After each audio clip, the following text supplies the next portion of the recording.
Good evening, my brothers and sisters, and welcome to tonight's Black History moment. And so we're excited to be able to share with you tonight, coming live from the Bethel Church. We pray all of you are doing well. My name is Robert Jackson Jr. I serve as the senior leader here at Bethel Church in Stamford, Connecticut, and we're excited to be able to have some of my longtime friends, those who I grew up with in that great city of Millsboro, Delaware. Amen. And so we're excited to welcome all of you who are watching us, who are streaming through whether you're on Facebook, whether you're on YouTube, whether you are on conference call. We welcome you and we pray that your day has been a success. Amen. And so we're grateful for all those who will share tonight. And we certainly encourage you all to, in the comments section, when there are opportunity for us to have some dialogue and discussion, that you will indeed chime in. This is in lieu of our Bible study that we normally share every Wednesday, but this is Black History Month. As you can see, we are doing with our Black History attire on because we're celebrating. And again, we're not Black History just in February. We're Black History every day of the week. And so we're excited that we're able to share tonight. It is my honor and my privilege to introduce, but before I introduce our guest panelists, I just want to give you kind of the objective and the purpose of why we are gathering this afternoon, this evening. Too often we are only lifting up or perhaps seeing Black men on News Channel 12 in Connecticut and perhaps News Channel 6 in Delaware. Steve, I'm not sure what channel is in Pennsylvania, but nonetheless, we often see Black men lifted up in a negative light on CNN and various platforms. But tonight, we wanted to be able to bring in some of my good friends again to share from their perspective, along with my perspective as well, just as we try to dispel the myth that Black men are either incarcerated, they are either hanging out on the street corner, or what we call deadbeat dads. We want to dispel that myth tonight, that we have some wonderful and impactful men that will share tonight in this panel discussion. So that's the purpose. We're going to spend some time together. Typically, we only spend about an hour, but I foresee this going at least 90 minutes. So if you hanging there with us, we'll share from our end and then give you an opportunity to do likewise. And so I don't want to end these introductions. They are powerful, and I would say if you in fact give me and indulge me for just a few moments to really lift up the bios of some of my good friends. It's called, in a sense, tooting our own horns, but at the same time is sharing and shedding light on how impactful and successful these brothers have been over the course of their lives, and particularly into adulthood. So it's my privilege to introduce number one, Troy Morris. He did not put his middle name, but I like to call Troy Benjamin Morris. That's his name. And so we want to welcome him. Troy Morris is a father of three sons, Tajir, who is 22, TJ is 16, and Trey. He has good vision, y'all. He has good vision, good eyesight, because he married my classmate, 1998, the best class there ever was, from Sussex Technical High School. He has good vision, and he married Tawana T. DeShields Morris. And so we thank God he is a married man, and he has good vision. She's my classmate. I think she was valedictorian. She's something special, and she just makes him look all the better. Amen. He graduated from Sussex Tech 1997, then graduating from Delaware State University in 2003 with a bachelor's in social work. He has been employed with the state of Delaware for the last 17 years, 2 years social service, 4 years juvenile probation level, 1 through 5, and then 11 years current as the family crisis therapist in Georgetown Elementary School. I would add as well, he's also the therapist to my nephew, Josiah. I think he's on watching. So we thank Brother Morris for his contributions to my nephew. Amen. His goal, it says, my only goal in life is to be remembered for what I've done in life, not for what I had. His biggest achievement is seeing the progress of those who have made over the years of working with adolescents through coaching, working in the community, and more importantly, his family. He is an alpha man. And so we know the alpha men are wonderful men. The great Dr. Martin Luther King was a part of that fraternity, and we're grateful for him. So we welcome Troy Benjamin Morris to the panel this evening. Let me also take the time to introduce one who, if you have ever been involved in any criminal activity, Troy is going to help coach you through this. But Steve is going to help defend you, if I can say, attorney Steve Jarman.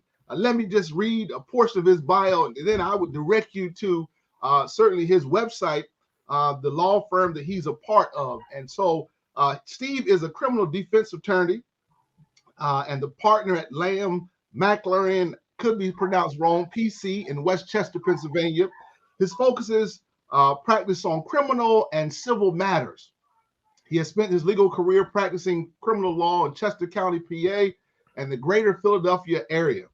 Steve has unique experience as a criminal defense attorney. He began his career as a prosecutor for the Chester County District Attorney's Office and as an assistant district attorney before transitioning to the criminal defense trial practice.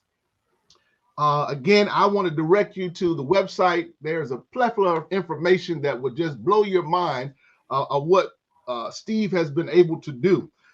He is under admissions. He is Supreme Court of Pennsylvania, U.S. District Court for the Eastern District of Pennsylvania.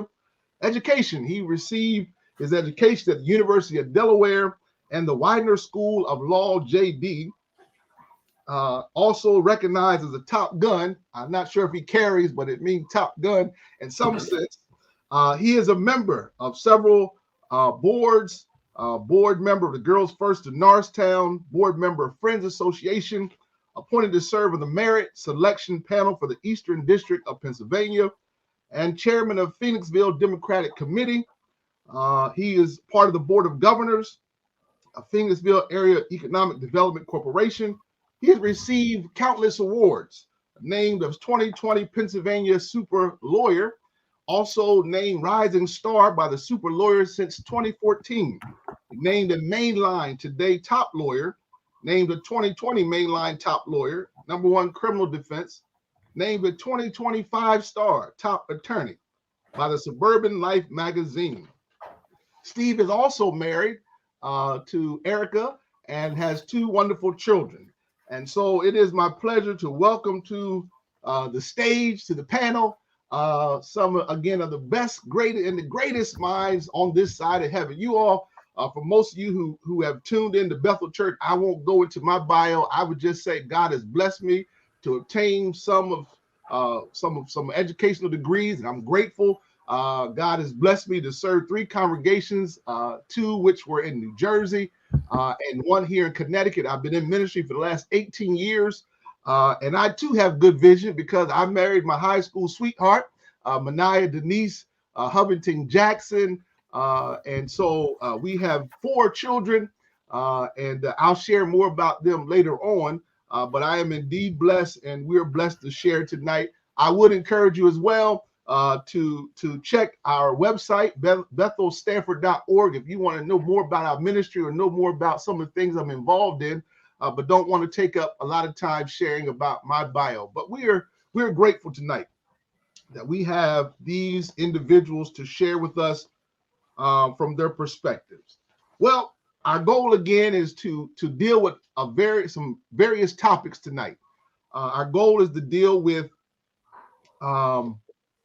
marriage, #1, fatherhood, and faith. And so we're going to look at these questions, and we're going to look at these certainly as it relates to those items that we've mentioned, and we're going to hear from them, likewise from myself, as we dive right into this word. Allow me again, the personal privilege is, as this is what we consider Bible study, let me offer a word of prayer before we start.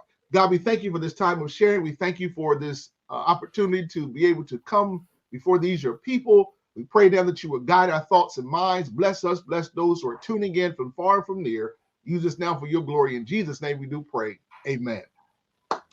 And so let us look now to put some things in perspective as we, first of all, look at the topic of marriage.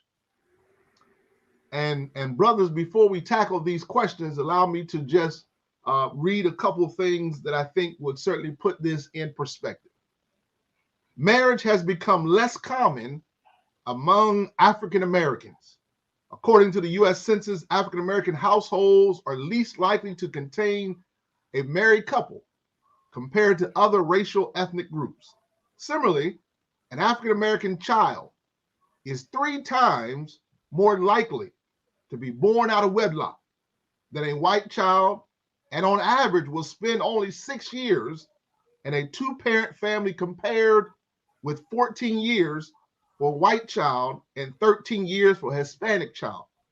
However, surveys indicate a high value placed on marriage among African Americans. Further, marriage in the African American community appears to vary based on educational attainment and income, especially among men as potential married partners for African American women. Marriage appears to contribute greatly to the economic well-being of African American families. And lastly, let me share this. Over the last few decades, marriage has been declining institution among all Americans. And in this decline is more evident in the Black community. In 2019, only 30% of African Americans were married, compared to 48% of all Americans. Half or 50% of African Americans have never been married, compared to 34% of all Americans. After viewing the available data, we can see that although fewer Black women are now married, more Black women than Black men have been married at least once. This is because there's a higher percentage of Black women who are divorced and widowed than men. Also in 2019, just under half of 48% of Black women have been never married, which is up from 44% in 2008 and 42.7% in 2005. So I use that as a backdrop as we begin the discussion on marriage. And so the first question that I pose to my brothers that are on tonight is, what things did you see in the person that made you want to marry your spouse? Now, it's going to be fun, so you sit back and relax. We're going to be, as they say, we're going to keep it 100. I told the brothers yesterday, listen, I know we have various crowds and audience tonight, but we're going to keep it 100. So to set the pace, if you allow me to go first, and then I'll go as I see my screen. Again, the question is, what things did you see in the person that made you want to marry your spouse? Well, let me be honest. I think in general, we as men are visual. I wish I had some company. Let me go to the comment section just to matter of fact to see make sure they're listening. So we are visual as men. So for me, it was the physical attributes that attracted me to my spouse. I was sitting on the bench, and I know that's for some not a big surprise during basketball season, and I seen her go up those bleachers, and I'm supposed to be focusing on the basketball game, but my attention went in another direction. And so for me, it was indeed the physical attributes. But then on a more serious note, after we got past the physical attributes, it was her personality. She is the life of the party. And again, we have similar personalities, but that's my perspective. That's what made me want to marry my spouse, because of the physicality and the makeup, but then also more importantly, her personality. So I'll now pass the baton to Troy, and then after Troy should go, Steve, you chime in. I guess similar to you, if we're being completely honest, it was physical attributes. I mean, I remember meeting my wife in high school at Sussex Tech, for your old Sussex Tech people at the lock-in. And the first thing I noticed were the biker shorts. Yeah. And so, I mean, she had forgot her blanket at night, so I made my move. she wasn't feeling me at the particular time. But to be honest with you, at that time from that was what, 96. And as I was thinking about these questions today, I got to thinking, you were actually with me the Sunday that I asked T to be my girlfriend back in 96. My. And I can be completely honest, from 96 to we got married in 05, I had no intention on being married. But kind of like you, we'll kind of get into it later. She kind of helped me become the person I am today. And, you can call it marriage, but I'm not where I am if it wasn't for her. You know what I mean? Luckily, she was patient enough to help me grow. She kind of saw who I was before I saw who I was. But that's kind of in a nutshell, but I get too deep. That's sort of where it ended. All right. Sounds good. T, I hope you're watching. He gave you kudos. All right, Steve, attorney Steve. Yeah, so I think I'm the outlier. I mean, I always thought my wife Erica was pretty, but we had known each other for friends for I don't know 4 years for 4 years before we started dating. I mean, I always thought she was pretty. I still think she's the prettiest person I've ever met. But since we were introduced as friends and we were like in the same circle, there wasn't the kind of that opportunity to see each other in a different way. So it wasn't until we both were graduating college where we were going to have some time. Like, I was going to be in between undergrad and going to law school. She was in between what she was going to do next. We were like, hey, let's hang out this summer. And there was just something about her personality, her heart. We could, that summer we stayed on the phone like hours just talking. And, I don't think I'd ever been able to talk to someone like that before. So that's what really got me. And I think within a short period of time, I was like, I don't think there's anyone else like this. So I was pretty set. I was pretty set early on. Like, yeah, I want to marry this person. Awesome.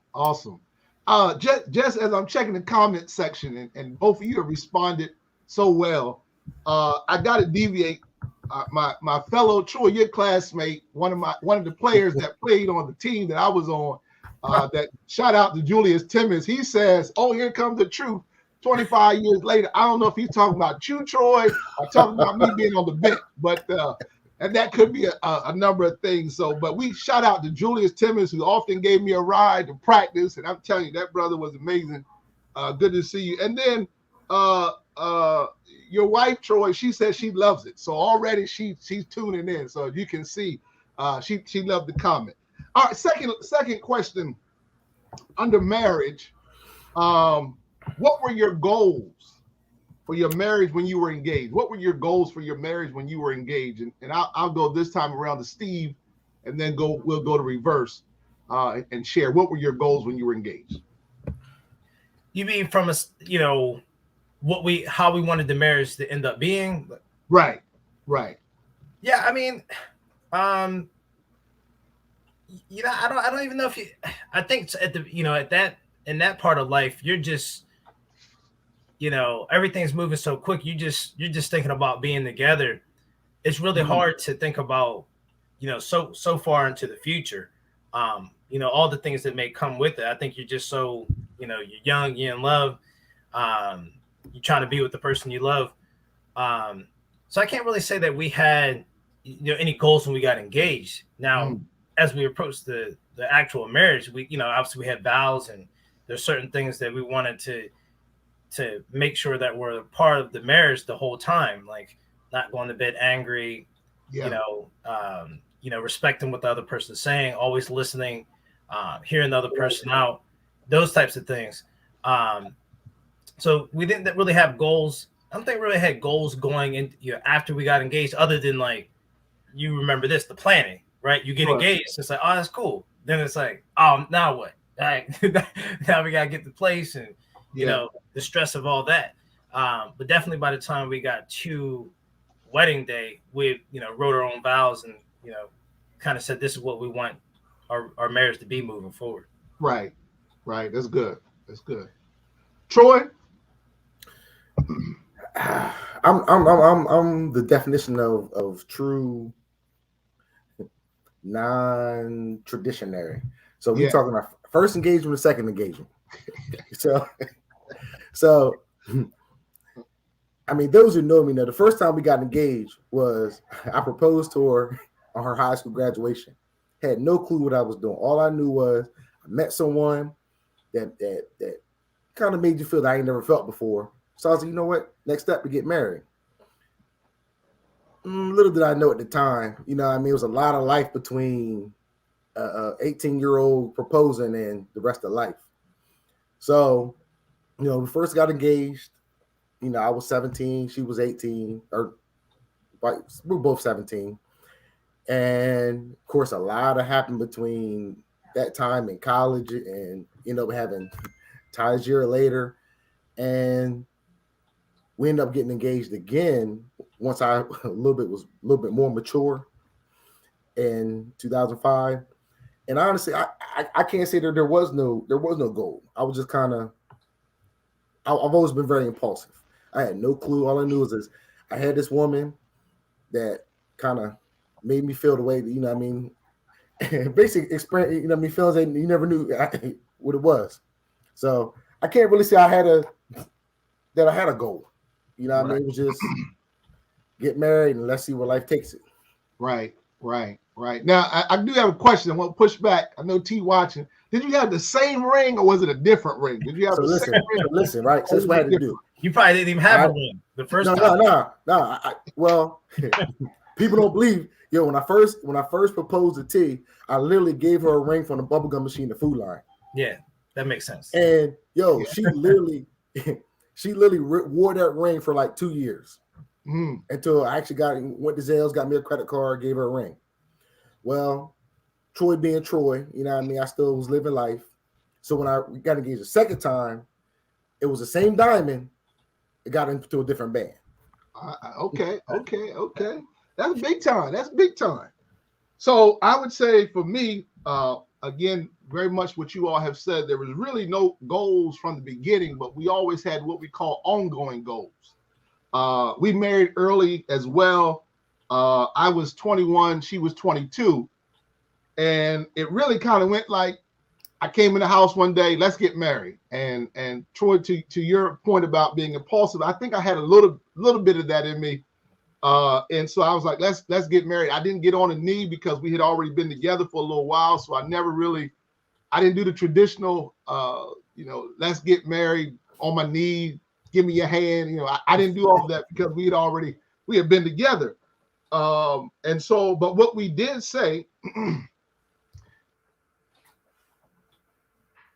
that before we kind of got serious really in our relationship, we always said that we were both adamant that we didn't want to have any baby mama drama or baby daddy drama. So in other words, if we got, God forbid, and it happened that way, if indeed we got pregnant, and I say we because it takes two to tangle, and if we got pregnant, then we would work through it. We would stick it out because again, from my experience, and I'll share more later on, I didn't want another man raising my children.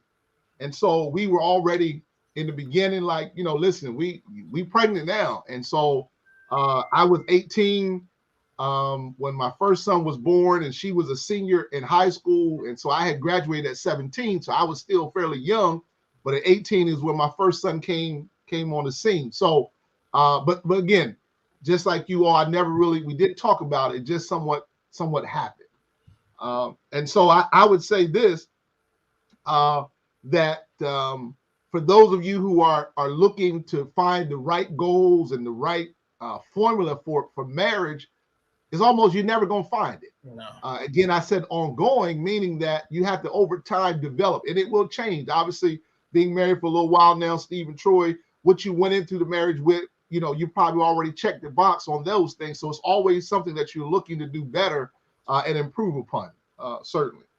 Yeah, I would say, like, would you agree that the goals evolve, right? Once Indeed. you know, you just don't know, like you evolve, Sure. you mature, you change. Right. So I think that you almost have to constantly keep reassessing and reevaluating what are we trying to do? How can we, what is the goal now? What are we trying to be now? Especially like, so, obviously you guys had a different path. By the time you got married, you already had kids. So you already had done that. So for me, it was kind of like, we're together. It's just us. Mm-hmm. We're together for 2 or 3 years, 4 years. Then we have a kid. And so then it was kind of like the goal evolves of like, us being with each other, only have to worry about how we feel about each other, what we're doing. And then the balance of now we have kids. How does that affect each of us? How does that affect us overall? And then, adapting to that. So. Absolutely. Plus, and sort of piggybacking on Steve. I mean, it's good stuff. I would say to kind of piggyback on Steve, it's really not. It's just growing together. I mean, that's kind of been my experience. I mean, I know it's coming from two people that's been together since high school, so it's kind of life has just been growing. I mean, I mean, you don't really sit down and have goals. Nothing's perfect because you're always going to see a couple. You're like, man, I wish I was more like them. But then you're also going to see a couple like, man, I'm glad I'm not them. You know what I mean? You kind of got to find your niche and just grow with it. Yeah, absolutely. I do that all the time, Troy. I'll say a couple. I'm like, man, look at them, man. I wish I was like that. I think they ain't got no problems, right? And then I remember. I hope they're not watching right now. When we were on our honeymoon, there was a couple and they seemed to be this like the perfect couple. They were this, you couldn't find two more people in love. And I'm like, man, maybe one day we can be like that. And then say maybe we kept in touch with them. We just random people we met on the honeymoon. Then 2 or 3 years later, unfortunately, they got divorced. So it was a lesson to me of, sometimes the perception is not the reality. You never know what's going on between people's marriages. So other people may be looking at your marriage and saying, that's what I strive to. So you just never know. Absolutely. A couple of things. Let me interject real quick. So we have a person by the name of Kayla Wilson is popped up on the comment section. They're in need of some dinner and so on and so forth. If in fact that is the case, and we know we have various people that sometimes watch our broadcasts and it's really they're fictitious. But if in fact you do need support, you can email the church, call the church, and we will assist you. But on this platform, we don't want to get into that. So Kayla, if you are indeed have a real need, we want you to reach out to the church to do that. And so we want to encourage persons not to submit any type of funding for Kayla. She can simply reach out to the church. Now, back to what Steve was saying before, Troy, you come in. Let me also say that we all knew that Will Smith and Jada Pinkett almost was like that couple that we were like, man, we want to be like them. Up until here recently, we've heard of all the entanglements. We were like, oh, no, Jada and Will, that ain't it. So you're right, Steve. Everything that looks good is not good. Absolutely. Troy, you had something else you want to say? Yeah, I mean, I was going to kind of save it to one of the other questions. It's kind of, but Steve kind of brought me to it when he brought up the honeymoon. I've told a couple people the story, but when me and T got married, when we were on a cruise, and people visualize relationships as from the outside looking in. But me and T got an argument one night during the honeymoon, and I just left. I don't even know what it was. Something I don't even know what it was over. But I just left. I said, you know what? I'm leaving. So I'm going on the back deck, and I'm sitting out on the back deck of the cruise. It was me and this other little old guy, this other old man, older gentleman sitting in the back of the boat. And he's sitting at one table, sitting at another, and we just kind of mind our business. Well, some conversations spark up. And so, he brings up like, oh man, women, blah, blah, blah. And I said, yeah, I know. So we had this nice long conversation about, where he's from, this and that. And so I was like, what you doing on the cruise? He's like, man, I'm here on my 20th anniversary. He was like, what are you here on the cruise? I was like, man, I'm here on my honeymoon. So we just both looked at each other, was like, so things that I guess it's just life. It just never changes, huh? And my man was like, it always gets better. And at the end of the night, he was like, yes, so what are we doing? He's like, going back to my wife.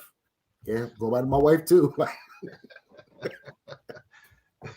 Oh man, that's too funny. That's too funny. Well, let's continue. It's getting, as they say, I know it's incorrect grammar, and I know we have some educators, but it's getting gooder and gooder. So excuse my grammar. I know it's not correct English, but here it is. So the third question under marriage is, and it's very simple: how many years have you been together, and how many years have you been married? So I'll go first. My wife and I, girlfriend at the time, we've been together. This year will be 25 years, and that's inclusive of our little break that we had. Most relationships have a break as teenagers. We started out 1997, the summer of 1997, and then we were going strong, and then had a break in between. But we soon got back together after the break. And then this year, we also will be celebrating on September the 6th, 20 years of marriage. On September the 6th, 20 years of marriage. And again, the best decision I've ever made. So I'm grateful for all the 25 years, inclusive again of the 20 years being married. Amen. Me and my wife, we've been together. We got together from in 96. So sort of like you, from 96, we got married in 2005. A little break in between, what didn't last long, but part of growing. Yeah. So all together, we've been together 26 years, and actually Friday, the 18th, will be our 17th anniversary, wedding anniversary. Yeah. So 9 years before, 17 married. Yeah, that's good stuff. That's good stuff, Steve. Yeah, so we have been together since 2002. So we've been together for about 18 years, been married almost 15 years. We had no significant breaks. We maybe had like a 5-minute break at one point. Back when we were young, before we got married, I said something I shouldn't have said. We were in Central Park. She threw her drink on me, and I was wearing a yellow shirt, right? She was drinking like a pink drink. So think of, I'm in the park, Central Park. We were friends. So the drink's all over me. So I look like a noun later. And so I'm like, man, I can't believe you threw that. I'm mad. I was like, that's it. I'm leaving. And I start walking. I don't know where I was going, because we drove together. So I'm thinking like, all right, I'm gonna get on the subway. I'm gonna get back to Pennsylvania somehow. So I was walking. The steps kept getting heavy. I was like, nah, I'm good. So I maybe got 5 minutes out the park, turned around, came back, apologized, and the rest was history. So just except for that little 5-minute break, we've been together ever since. Awesome. That's good stuff. So the next question: what lessons would you share about having a successful marriage? What lessons? And we'll go back to Steve and then Troy. Then I'll conclude on that question. What lessons would you share about having a successful marriage? I would say the number one thing is just evolve. Understand that it's a process. And my wife said this best yesterday. To love is an action. Like it's something you're doing. And I think that if you look at to use the word success means you've accomplished, sometimes I think you can look at that and say it's done. Yeah. Like when you were, so I'm usually like skeptical of the word success, because I feel like that indicates that you've achieved something and it's done. But I feel like a lot of things, it's a continuing process. And I feel like that's what marriage. And if you ever get to the point where you're saying, oh, we've succeeded at marriage, then I think it's a mistake. You have to keep understanding that it's a process. It's a process. Not every day is going to be the same. And when you keep the mindset, this is something that you're constantly working on. Like you should be constantly working to get better at. Yeah. Understanding, what the other person's needs are. No matter if they tell you 1,000 times, like my wife tells me, I still keep, it may not look like I'm trying, but I'm trying. Yeah. And it's, I know it's important to her that I try, that what she's telling me I'm considering. So Yeah. I think if for me, that's really a key, is just not looking at it as a finished product. It's something that you're just constantly working on, trying to improve. It can never be perfect, but I think the goal should be you're always trying to make it perfect. That's good. Man, I wish I'd have went first now, man. I gotta go back and look at my Troy, you on deck. That's Hey, look, I'm be honest. I'm glad Steve said that, because I never felt like I was successful. And Steve just kind of made, he kind of put it in perspective. But, my thing would just be team. Earlier, T hates hearing 50-50. Because some people look at 50-50 saying, it's half and half, but it's not half and half, because, at some point in life, one person may have to pick up, the slack of another because of, what's going on. But I kind of go back to, I remember asking my grandfather before I got married. And when luckily he was there to see me get married before he passed. And him and my grandmother at the time were married like 50-some years. And I remember asking my grandfather before I got married, because I was that person even up until I got married. I'm like, there's no reason why this woman should marry me. I even asked her the night before 2 days before we got married, like, why do you want to marry me? Because there was no reason that a woman like that should be marrying a person like me. So I remember asking my grandfather, like, how do you well, you make me cry, man. You make my eyes sweat.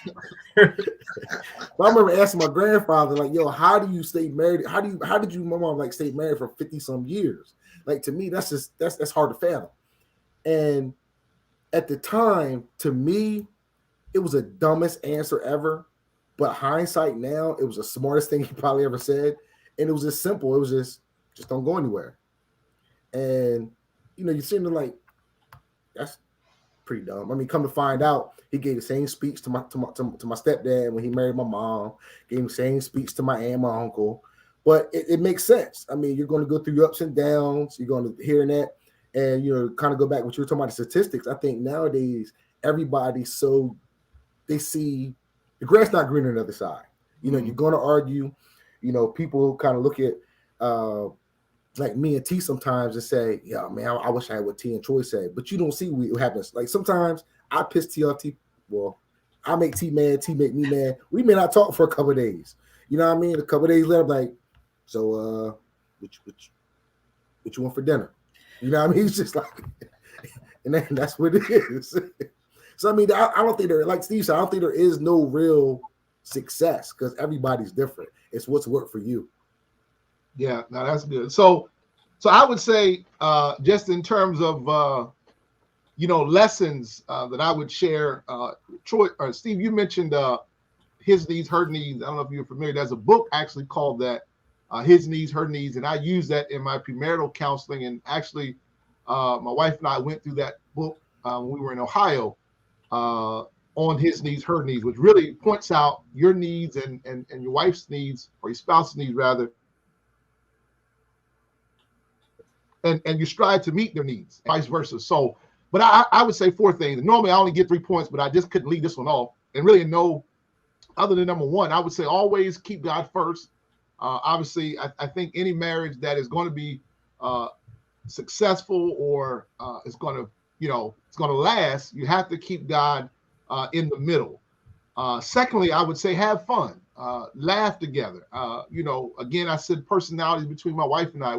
There's not a day go by that we're not laughing, sometimes to the point that we're falling out laughing. I mean, it could be off the silliest things that we find in everyday life, especially what our children might say or do. We're laughing.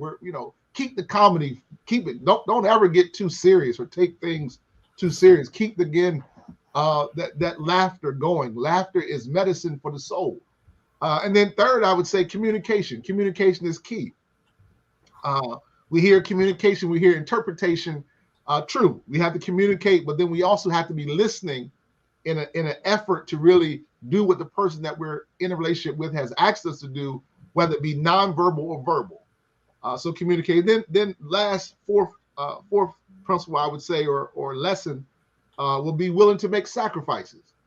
Troy, you mentioned 50-50. I think sounds good in theory, but we know 50-50 is not really much. If you make more than your spouse, you don't expect your spouse to pay half of the mortgage when you make, let's say, 10 times more or whatever the case might be, or vice versa. And I'm okay too if women make more than men. Let me just say, I don't want to, I tell my wife all the time, her end goal is to be a principal. I said, baby, go. If you want to be superintendent, and our superintendent here in Stamford, Connecticut, salary and benefits is $400,000. So I said, baby, listen, if that's what you want, go. I know I'm not gonna get it being no pastor. I'm okay. But listen, you can be a superintendent, shoot for the stars. And so, but again, I would say be willing to make sacrifices for sure.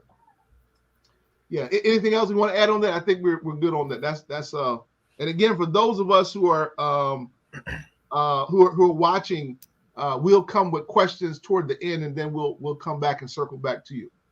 As we continue now, the fifth question into this section topic is, from your perspective, how important is the role of a man in a marriage? From your perspective, how important is the role of the man in the marriage? And we'll start with we'll start with you again, Steve. You on the roll, man. I gotta gather my thoughts again.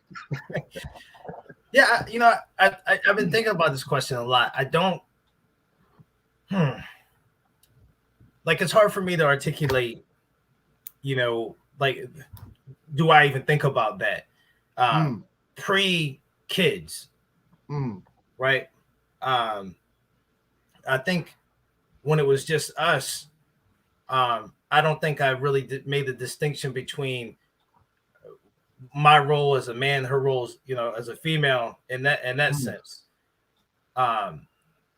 With kids, and I know we're going to talk about children later, I think that changed a little bit with kids though, and I feel a pressure being a man to make sure that I'm providing. There's I'm pretty forward thinking when it comes to equality, and I truly feel like there's there's not many things that women can't do that men can do. Right. So, but still, there's something in me where I still feel that pressure, like, and I'm sure you feel it too. Like, even if it has nothing to do with money, right? Because I think at some, there are points in time where my wife made more than I did, and vice versa. But I just, maybe it's tradition, maybe it's just from growing up in this society, this culture, where you just innately feel like I got to do this. Like if the family were to fail, I wouldn't look at it as like, oh, she failed. I would look at it as I failed. Right. So whether rightly or wrongly, that's the kind of pressure that I feel once kids came. Like before kids came, it's like, we're together. I didn't feel any like additional pressure, and being a man in the relationship. It was only after kids came that, this other, because I felt like, even though we're married, you're still kind of responsible for yourselves, in the marriage. You're still responsible for your happiness within the marriage. Once the kids come involved, then it's this whole other weight is added that, at least I feel the pressure, and I know my wife feels the same pressure too, being a mom. But for me personally, in the male role, I do feel that that extra pressure, like I gotta provide, I gotta make this happen. If things go south, that's on me, not on us. It's on me. Right. Good. That's good stuff. Good stuff. Troy. Man, Bobby, Steve Gray start going last, man. Yeah. I think we. I concur. Yeah. I kind of feel the same way. I mean, the only difference is I had kids before I got married. But if you're talking from a marriage standpoint, the only role of a male to me is just be a partner. You know what I mean? Just to be that other piece that it kind of makes the other person. Because me and my wife are two totally opposite people. I mean, I can't stand staying home. She loves staying home. You know what I mean? But you know what I mean? That's what kind of she kind of we work as a team. Yeah. But as far as a family man, especially with 3 boys, as a father, I look at the man role as, like you said, like Steve, it's more of a provider. You know what I mean? Or make sure my house is safe. You know, I can't go to sleep without making sure all the doors are locked, that kind of thing. Like I said, it has nothing to do with money because my wife makes more than me anyway. So we'll just go ahead and put that out there. But but like you said, that's the kids part of it. You know what I mean? As far as a marriage, a man, and a woman, it kind of is what it is. There's no role that personally that I see that, you know, one's supposed to do one, one's supposed to do another. It's just, you know, it's a team, whatever makes it work. Right. So I would add to the conversation that you're right. I think equally the roles somewhat could be the same. We know that traditionally we've heard over the years that this is a man's job, this is a woman's job. I'll give you an example. Just the other day, in terms of taking the trash out, my wife says, well, you know, we got to take the trash out to the curb, and it goes such and such. I said, well, you know, you just offended me as if I don't know where the trash goes. And so she said, I'm just saying. I said, you know, I know where it goes. Yes, RJ would normally take the trash out. He's here at the end of the driveway. And so my wife, we don't have, you know, I don't cook. And so I can warm up. I'm the best warmer-upper that you'll find. I do the grocery shopping. I do that. That's the roles we played now since COVID. But so I don't cook, but I prepare, I clean just as much. So in that sense, but I would add from a biblical perspective, as being a preacher, that, you know, you look at Adam. Adam was created first, not to get too deep from a biblical perspective, but he was created first. So which means that man is designed to lead. I believe man is the head of the household, certainly as he follows God. Then in terms of the household will be under that umbrella. But now, I'm not a male chauvinist by any means, but I just think the whole piece of Adam being created first, it means something. And so I won't get into a debate on that, but I just think the man should lead in every aspect. Because of how we were created from the beginning. Yeah. And I know we're gonna get some questions and feedback on that one, but we'll come back. We'll come back. Leave Troy and I out of that. That's on you, Rev. I was on Rev. Rev did that. Yeah. Somebody's gonna challenge me on that, but I'll come back. If questions arise, I'll come back and take a look at that. All right, so let's transition now to fatherhood, and allow me again to put this in perspective as well, and just read an article that I found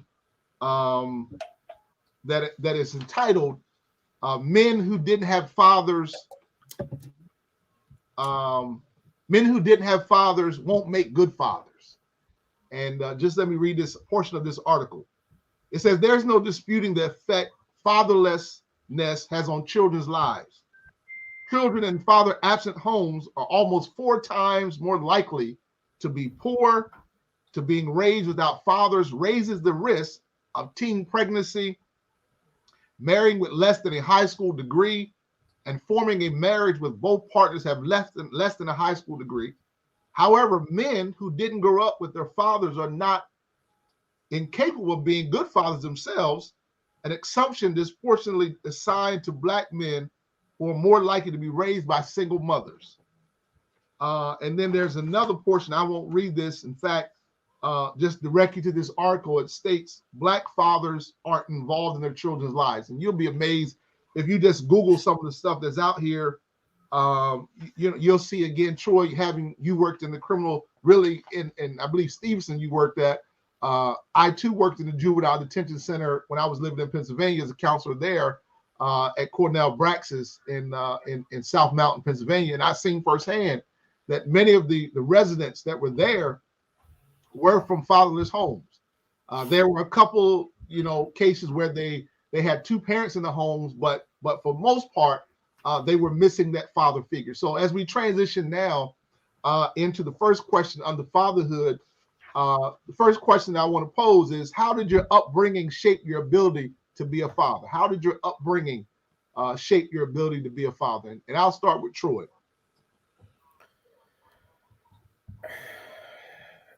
I think that the biggest thing with my past was, my goal was always to be what I always grew up saying, that if I became a dad one day, these are things that I'm not going to do. Now, don't get me wrong. I wasn't. I was raised in a great home, had a great mom. I had great father figures. I had a stepdad who I really, to be honest with you, I really didn't appreciate the relationship we had until later on as I got older. But pretty much my mom was raised, my mom raised me as a single parent, So as I got older, I kind of appreciated things. I appreciated what I had and didn't have as a child once I had kids. So I think that upbringing, that kind of helped me, because it wasn't it wasn't as traditional, because I didn't grow up saying, okay, I learned this, I learned that. I'm kind of grew up like, okay, I know this is not what I want to do. This is not what I want. And luckily I did have male figures to look up to, even though at the time, coming as a kid, as a teenager, I wasn't listening to them, or I didn't want to, didn't really appreciate the advice they were giving, but I appreciated it later. So kind of that bring it was more of, I say, instead of, it kind of gave me motivation. That's what I say. My upbringing kind of gave me motivation to be the father I am today. Yeah, no, that's good. Steve, before you go, I'm going to interject. And you wrap it up. Steve. So I would say, again, pose the question, how did your upbringing shape your ability to be a father? Many of you know that my father passed when I was 12 years old, which was a critical time before entering high school. I was in middle school at the time, and just about transitioning to high school. And so I was blessed with 10 uncles. My mother is one of 16 children. 10 boys and 6 girls. And so I had the privilege that even though my dad died when I was 12, I had 10 uncles that I could look up to, who played a huge role in just shaping me who I was. And very much like what you said, Troy, looking at what not to do and looking at what I should do as a father whenever that day came. I look to them certainly as examples of others. Should be and try my best to emulate much of their characteristics on all levels as a father. So I learned early on about what a father should be in terms of present and also a provider. And I'll stop there because I'll share more later on in the next questions that to come. But I would say, certainly all of us can, and we had this conversation last night and even before a few weeks ago when we first thought about doing this panel, that statistically, all three of us should not be where we are. I mean, I think that's clear. But because of the village that I think that helped to raise us, is how and why we became what we are now. And I'll stop there. Steve? Yeah. So, so my parents divorced when I was around 2 years old. And, that's one statistic right there. Right. But then, immediately I went to live with my grandparents, and, my grandfather, both my grandparents worked for the state. So they had good, they worked the same job my entire life. Right. So that was always stability. There's always like food. There was on the table, too much food. Troy, you remember? Remember, I could eat then. Yeah. So there's always food, clothes. I mean, there was just never that things that I had to like need. And so as far as this learning to be a father, my grandfather was a good example, a great example for me to emulate. Um, you know, I definitely try to do everything I can to be as close to how he fathered me. Right. Starting with just like he was never, and he recently passed. Um, so I'll try to talk about him without getting emotional. But he was never too busy, right? So I find myself, checking myself sometimes, like put the phone down, be present, pay attention, be interested in what your kids are talking about. But for him, that seemed just to come natural. But because I had that example, it's something that I just kind of keep working on. He was always like, whatever problem you had was never too petty. So it could be something, that we would look at as stupid or corny from school. Some girl hurt your feelings or something like that, or whatever. You had a fight with a friend, he never made you feel silly for the way you felt. Like no feeling that you felt was silly. Yeah. And so again, that's something I try to be as a father. Like, when your kids come to you and they're, that it's trivial. That, like, in the long run, this is not a big deal. Yeah. But the fact that you're taking what they say seriously, I think matters. And so he did that with me. And so, so being a father, like, again, I definitely just try to look, I had, the privilege, of being, raised by him. And, like I said, there's things that I felt like he just did, and, it was just in him. That's who he was. But it's a blueprint for me to follow and say, okay, I want to do that. I want to remind myself to be more present. Listen, pay attention to what they're doing. Don't say no. Like, my grandfather, obviously he's old, he's just 2 generations removed from me, but after dinner, hey, Papa, you want to go play catch? All right, let's go, Stevie. Just never said no to anything. And one of the things I wanted to say about at least Troy, your father figure, Bill, who, was there for me too as a kid, he would take me to baseball games and, play catch with us and teach us, baseball, football, basketball. He was the same. I feel like he was the same. Like I don't remember my grandfather or your stepfather, Bill, like just off doing something by themselves. Like I don't remember Bill like, oh, I need some me time. Yeah. Right. Which is what our generation does, right? I need some me time. Right. Yeah. And so I think that's a distinction. All my memories of my grandfather, of Bill, are doing stuff with someone else or with us. I don't remember him sitting in the corner somewhere, like, reading the book or, I don't have time for you guys right now. So that's the lessons that I learned from not just my grandfather, but other father figures. That, again, I don't feel like I have it, like I have that naturally, but it's something to strive to. Right. And speaking of Bill, we're gonna, that's certainly, we're gonna talk about him more as we go along, because I think all of us, he has impacted our lives probably far than he can ever probably imagine. As we transition now to the next question,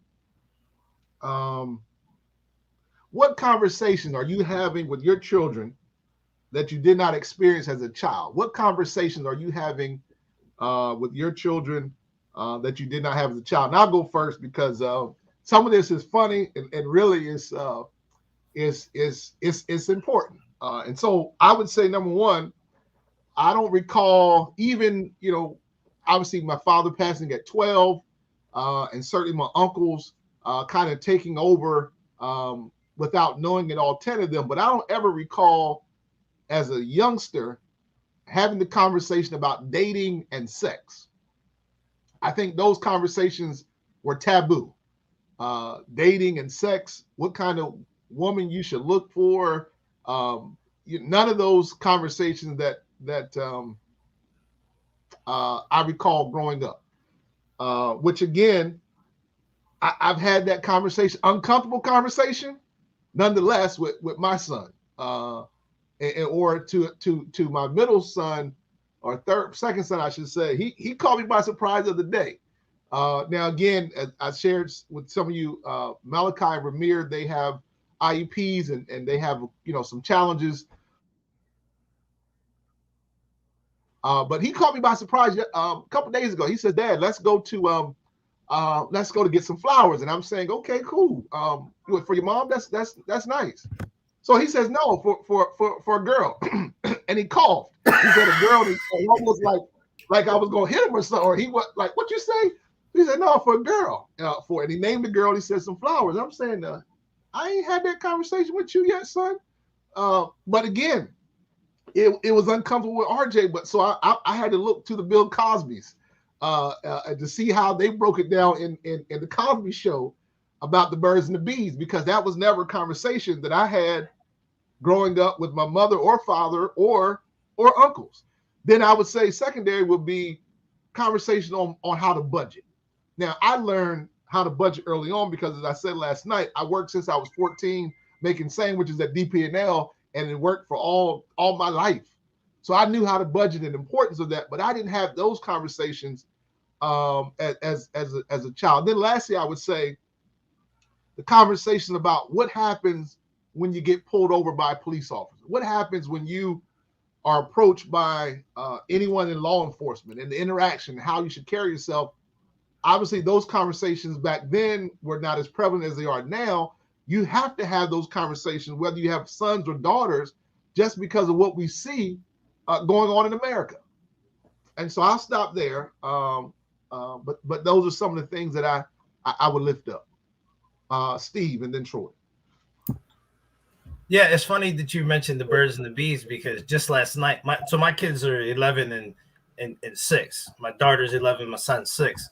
So, they're obviously at different maturity levels right now, but their favorite thing to do with me, and I like to do it with them now, is we would like to watch the original Fresh Prince of Bel-Air every night now. They love it, but some of the show is dated, right? Pretty much 70% of the show is like Will chasing after women and objectifying women. So there's no way that show would even be produced today. There would be a lot of changes to it. But we watched the episode where Carlton lost his virginity, and they say the word multiple times, and so finally my daughter was like, "What's virginity?" And so my wife and I were looking at each other, like trying to figure out the best way to explain it. And it was like, so my wife was like, "Yeah, it's when two people make a baby together." And I'm like, well, she's going to know that after this episode, Carlton doesn't have a baby.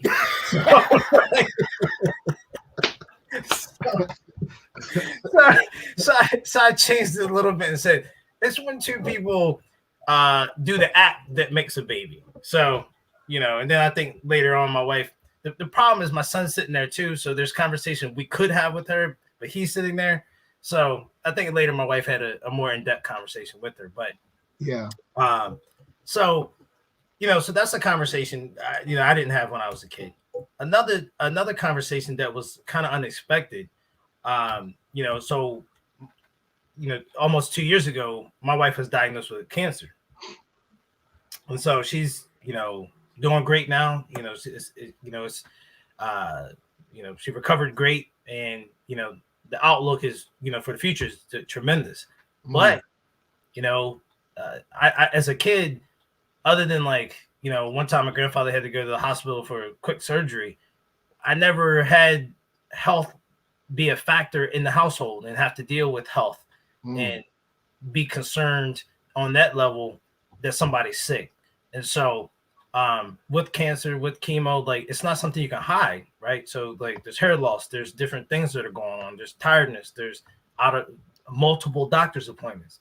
So that was a conversation that we've had, that didn't expect, but it's definitely a conversation we had to have. And then we had to kind of change it, to make it child appropriate and, not to scare them and make them feel comfortable, but we were pretty honest, about what was going on. And I think that was helpful because, I don't think there's a right or wrong way to handle, kind of illness in the family. But for us, I believe it was helpful that the children knew we weren't hiding anything from them.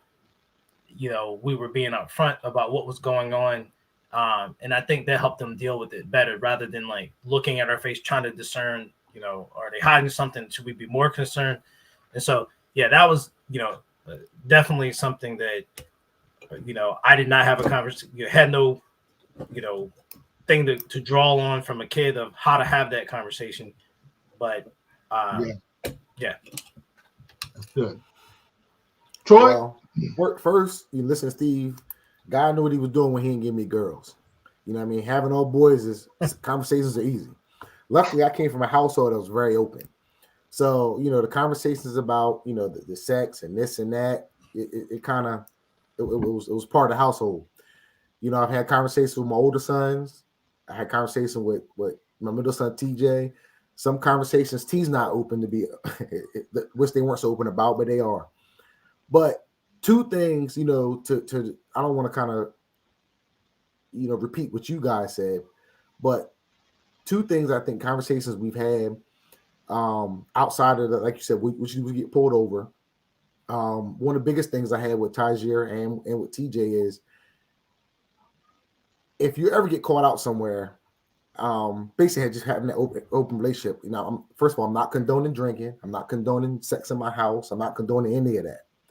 But one of the conversations we've always had, if you find yourself somewhere in a predicament, I never want you to feel like, oh, I gotta hide this from my dad. My dad's gonna be upset. If you're somewhere and you're drinking, call me. I'm gonna come get you. You know what I mean? We kind of had a deal where I'm not gonna, we're not gonna talk about that at night. But at some point, we're gonna have a conversation. I don't want you out on some back road trying to sneak and have sex with some girl. I'm not condoning you having sex in my house, but I don't want you on some back road somewhere I don't know where you are. You know what I mean? So you kind of take it for what it is. But the biggest thing, and I think this is kind of lately, the conversation I never had the opportunity to have, having Tyjair at 19. The conversation I had when far as college, when I had my son, conversation with my mom was, you're going to finish college. That was it. My whole was finish college, support this kid, or support my child. But now I'm having conversations with Tyjair. He's ready to graduate. Now he's trying to figure out what I want to do in life. Do I chase my dream or do I try to start a career? And, and we're kind of working through it together. Hey, son, you might want to, because he wants to coach. He wants to be a football coach. And a lot of people don't realize, they see Urban Meyer and they see all of this making millions of dollars. But to start off, you're a volunteer coach somewhere, which means you're not making any money. They might pay you a little, room and board. They give you a little stipend, but you're not making money. So, we've had conversations about that. Hey, follow your dreams. By no means I tell my kids, by no means are you a mistake, but you have opportunity that I didn't have. And also with TJ, now he's going through with sports. He likes baseball. He's trying to figure out where does he want to go. These are conversations I didn't have because at the time in high school, I had a very different life in high school. College was not in my vision. I hated school. I was going to get out of school and I was going to be done. But for him, now we're having those conversations. What kind of college you want to go to? Yeah. What do you want to be when you grow up? You can do anything. Basically, you can do anything you want to be. And I keep telling them, as long as you don't make responsibilities. And they know when I say responsibilities, as long as you don't make kids. As long as you don't make kids, you can do whatever you want to do. If other than that, you got to take your responsibilities. But I think those are two conversations that I didn't have, only because, not because I didn't have the parents to have them. I just wasn't in a position to have those conversations. No, that's good. That's good stuff. That's good. And definitely, I think, Troy, I was in the same boat as you in terms of just get through high school. I wasn't thinking about college. And as I said last night, it wasn't until I was like 23, 24, I got my first degree. But I knew that if I was going to support my kids, the outlets wasn't going to do it for me. And I needed something that was going to bring some type of salary home that's going to be substantial if I don't get a discount. So, I need to go back to school, but I never in high school. And then you think about it too, and I know it's deviating a little bit. You think about it. I don't recall having counselors that were, you only went to the counselor if you were trying to change your class or something. It wasn't like, you know, going to HBCU, going to college, period. It wasn't, I think they were so focused on the trade at Sussex Tech that we didn't have those conversations as adults or as, you know, pre-adults. And I could be wrong. I can't say my counselor at the time forced me to fill out college applications because I had no intentions on going to college. And then I told her if I do go to college, I'm going to HBCU. Only because we used to go to Dell State for the upper bound. Yeah. And we actually, it's funny because I had a conversation with our frat brothers, and we were talking about the difference between HBCUs and state colleges, and UD came up. And I was telling them at the time, you know, people had a perspective that people only went to Dell State if you didn't get accepted in the UD. And now, I'm not saying that's everybody, but that was kind of the perspective they had. I had no intentions on going to college. Graduated from high school in '97. Graduated in like June. Got a job working for a roofing and siding company like a week after that. Now you're talking '97. I was making like $10 an hour cash every 2 weeks. Worked from 7 to 7. I was loving it. Man, about July hit. And we know when your friends are going out, hey, Troy, we going out, and you working 12-hour days. I had money in my pocket, but I couldn't enjoy it. I remember coming home one day telling my mom, and this is when I knew I was serious because unlike some of the people now, I never cussed in front of my mom. Man, even I'm 47 years old. I still hardly even drink in front of my mom. But I told my mom, I said, Mom, I can't do this shit the rest of my life. And she said, well, you know, she said, well, you know what you got to do. Luckily, my counselor forced me to, you know, fill out college applications. And by you're talking late July, early August. By this time, it's pretty much too late to go to college. Luckily, my mom pulled some strings, knew the lady at financial aid, got me in. Bills, you know, ex-wife at the time was in housing, got me in housing. I mean, I'm talking, I decided to go to Dell State maybe 2 weeks before school started. Wow. And like they got me in. And when I don't think I ever do that. I mean, it's not a story I tell too much. But like I said, coming out of high school, I had no intention of going to college. I was going to be a carpenter. I was going to build a house the rest of my life. But what they don't tell you is when you start off, you the laborer. So I'm working for a roofing and siding company. I'm not putting roofing and siding on. I'm picking up the nails out the grass. I'm lugging, you know, 10, 12 square shingle up 3-story houses on a rickety ladder. Yo, it wasn't for me. So, like I said, kind of go back, the conversation I had with my kids, you guys have options that I did not have. Absolutely. Let's keep moving. I think we're doing good on time. I tell you, we're holding the audience true. And again, if you're watching this, please share it. We can get the word out, get the information out. We are dropping gems, some nuggets on marriage, on fatherhood. It has just been awesome. Next question is, what do you enjoy most about being a father? What do you enjoy most about being a father? And I'll go first. I just enjoy seeing them grow through the different stages of life, from infancy to toddler to middle age. And now again, with my son, oldest son being 22, much like Troy, our sons are very close in age. Oldest is 22. The second one is 16. The third son is 13. And I got a 2-year-old who runs the house. He's the boss baby. And so I just enjoy seeing each of them kind of move through the stages of life in their own way. All of them are unique. All of them are different. While they may all look alike, they're different personalities. And just to know I had a hand in creating human beings is just mind-boggling. I'm just blown away each and every time I look at them. Yeah. That's what I would say. Steve and then Troy. Yeah, kind of similar. You know, I think that I'm enjoying the phases too. And I feel like right now my kids are in that a really prime phase. Like this is the phase that I feel like is going to move real quick and then it's gone. Right. Yeah. You know, 6 and 11. And, you know, my daughter's getting older every day. And, you know, pretty soon, I mean, like we're closer to her going to college now than she was born, right? So we're closer to that now. And it's like that just moves so quickly. Yeah. And you know, just seeing them interact, because like you know, I grew up. You know, I have two sisters, but we didn't grow up together. We became closer later in life. So, but as a kid, you know, I'm living in the house by myself with my grandparents, and so, um, you know, I always envied like the people that had siblings. That's why I was always over at Troy's house. You know, you go over to Troy's house. It was like the Cosby Show. We we go over there, like everybody be over there hanging out, having fun. Loved it. So, you know, I think that's what I enjoy the most. My wife, she grew up, she had two siblings. So I like observing what I didn't have, like just the interaction between siblings. You fight, you argue, you know, 1 minute they're so, you know, they got each other's backs and, you know, oh, you know, just so considerate of each other. Next thing you know, they want to choke each other.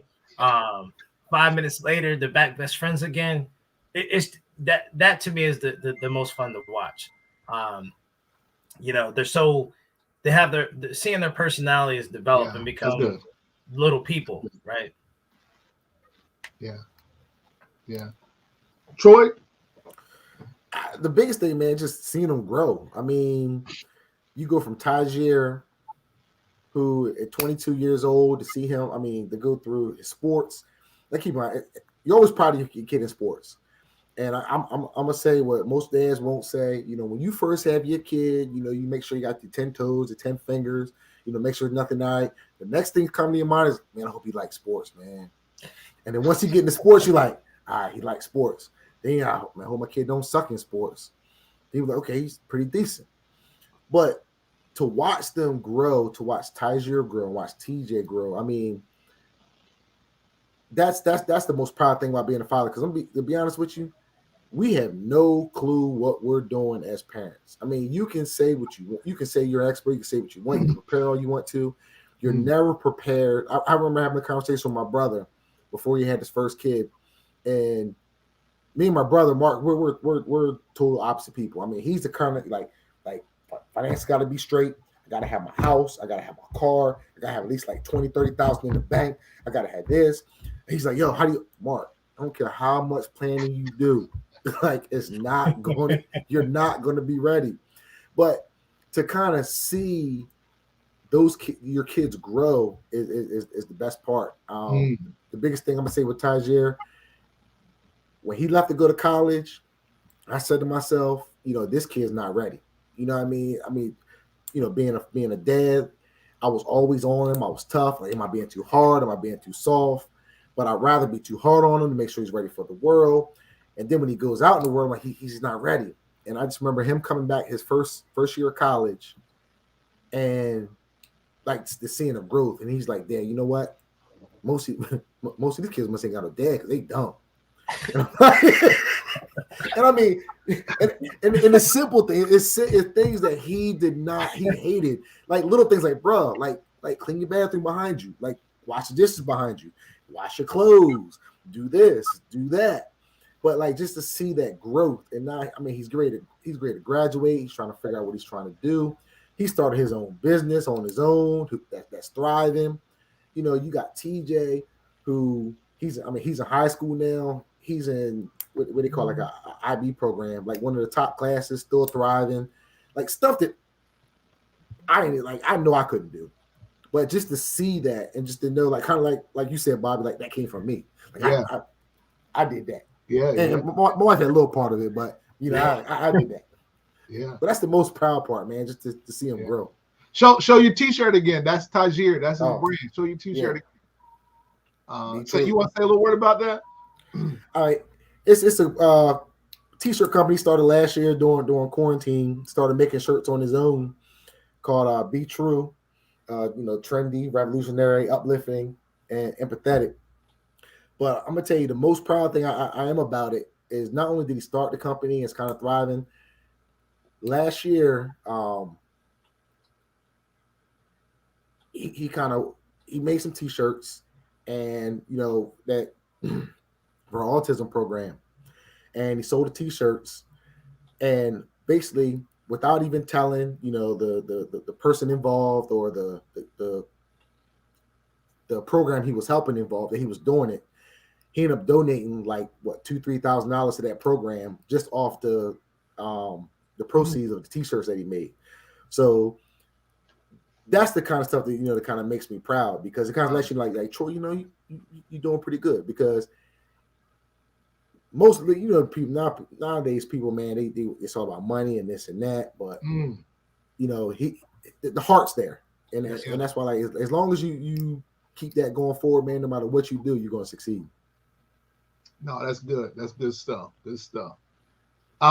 Let me go to this next question, and I'm going to actually, this will be the last question under, because I think we already said it in terms of question 5 under this was, what advice would you offer to young fathers? I think we've already said that in our conversation, so we'll forgo that question. But again, it's no manual. It's always going to be evolving and ongoing, and how you approach every child is different. So, but let me go to that fourth question, which is, what is your response to the following statement?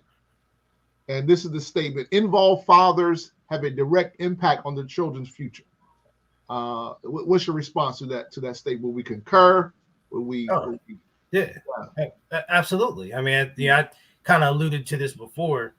My grandfather just being involved, like, being interested. My last 2 federal clients, one client, his father was killed when he was 1 year old. And he's currently, been in the system basically half his life. He's in his mid-30s. Other client, his father wasn't around, and was out in the street selling drugs, and in and out of jail, and that's where he is now for the same crime. So, in my profession, Troy, you too. I'm seeing the result every single day. I've represented a lot of juveniles, in my career, and sometimes it's just you can almost see that this is what's going to happen. We all talked about this last night.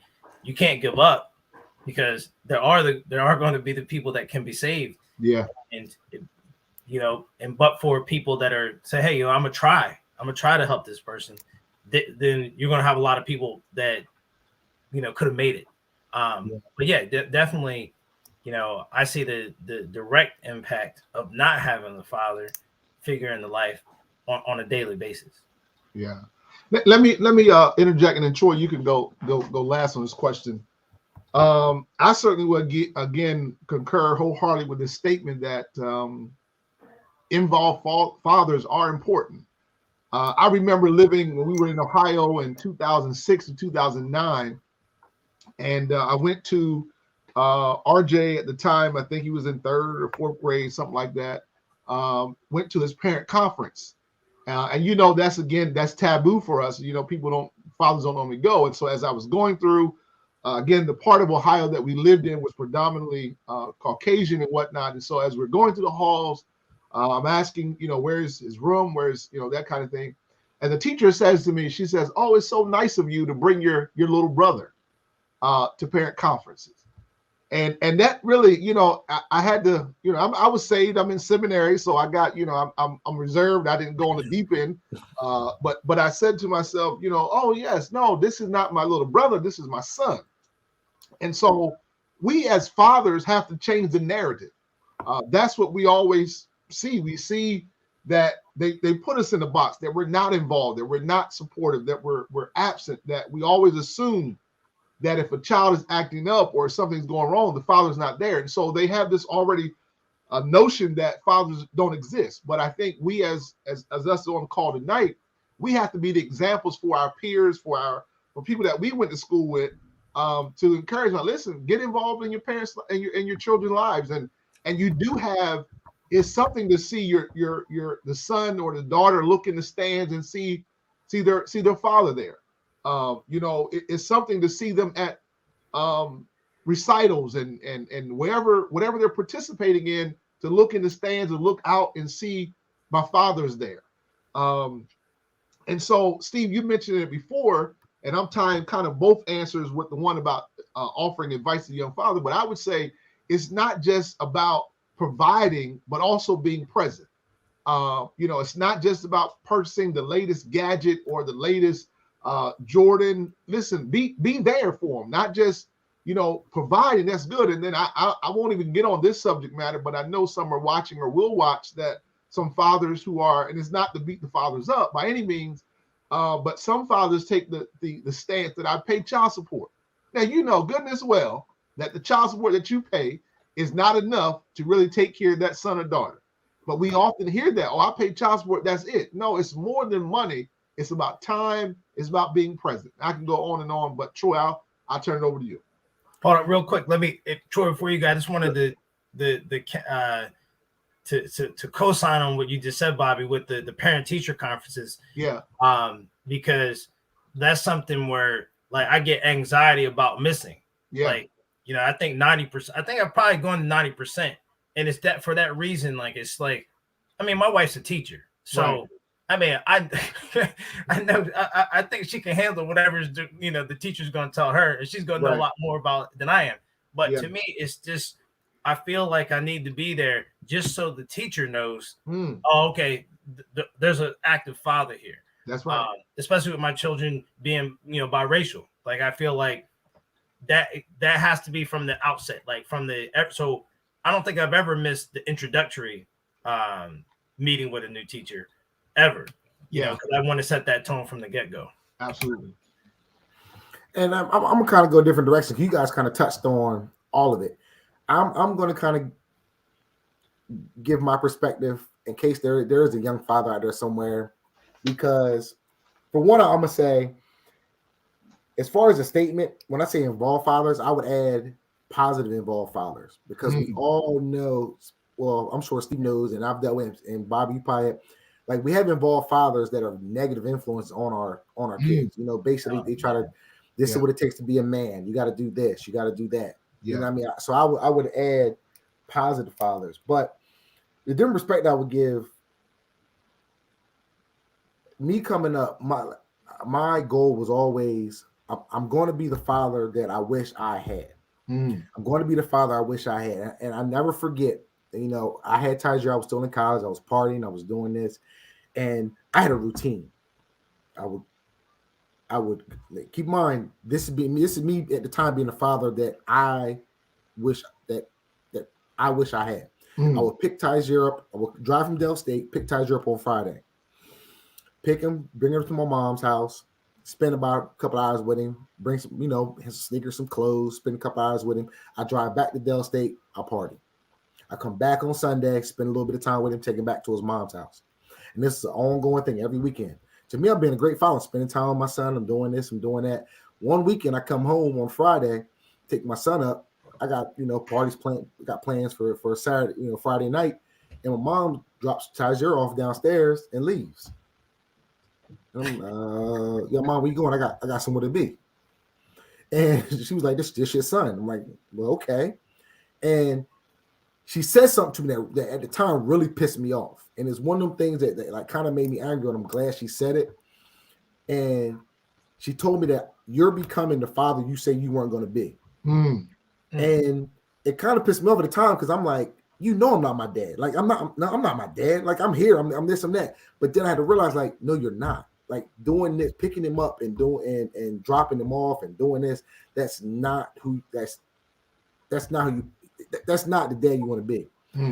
And as I got older, I kind of realized, you know what? I kind of blame myself, but you can't be a father. Someone can't teach you to be a father that was never taught to be a father themselves. So for years, I hated my dad. I couldn't stand my dad, for being the father he was. Then when she said it to me, and as Tyger got older, I started realizing, man, you know what? He was probably never taught to be this. And in order for me to be a better father, I have to establish a relationship with him. So, and I remember, meeting with him, look, the past is the past. This is where we are.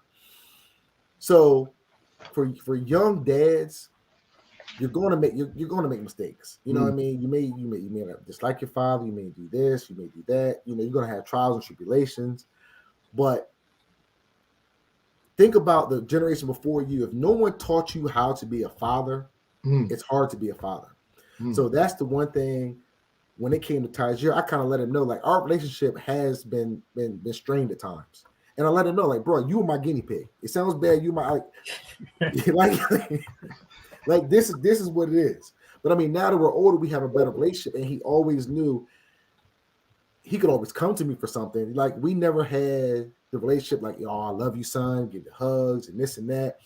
Like, it's kind of weird, and I wish I wasn't this kind of person, but he always knew that if I said, yo, you know what, son, yo, I'm proud of you, he knew that meant I love you, even though I wish I could say it just wasn't. That was never in my DNA. So the biggest thing I would say, like for young fathers out there, man, it's just, yo, day by day by day, and that's pretty much that's it. I mean, that's all you can really do. Yeah, that's good stuff. Steve, did you have something else? No, that was it. Okay, good. So now we're gonna transition. It's about 8:08, and we're at the home stretch. But now we're talking about faith. We already covered marriage. We covered and we covered fatherhood, and now we're gonna transition to faith. And here's where again it's gonna get good.